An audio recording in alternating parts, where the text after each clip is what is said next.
You better be cheering for them right now because they are attempting to get towards that grand finals off the back of that one.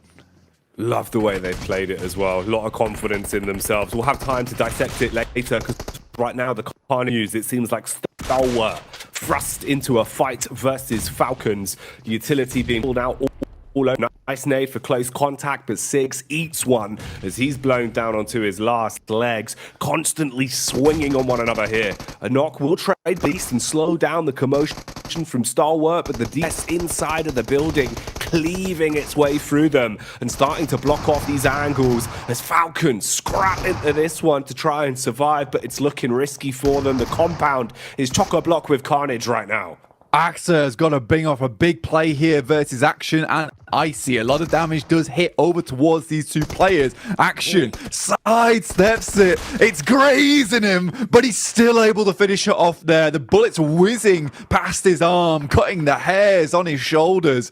What a play from Action there. Really risky gameplay. But that's Falcons out. Another team that was desperate their survival stage off the back of this Sandhawk. Close range combat continues as well. T Amber versus IA. The DBS proving too powerful on the cleanup for Falak, but he's still got one more man to deal with. Potentially playing medic from this position close towards the wall. Obsta goes for the revive. The Molotov spreading, but I'm not sure if it's actually burning enough. The wall's blocked it. DBS pulled out. Close range connection. He says, see you later, as Falak will secure that one. Meanwhile, Alter Ego burning to a crisp as well. Fnatic on his last legs, but the DBS deals with him, and Gladiators win the very important fight. Yeah, a little bit in these last couple of days to really increase that volume. You've got Reject, you've got Procedure Evos trying to take away that third place spot. DX, who's constantly on the climb, and IA, who desperately needed a big game at the start of the day to start their journey to get one on the pack, are going down now. And I mean, it must not be enough here. Fifth place won't cut it, but it's a decent start.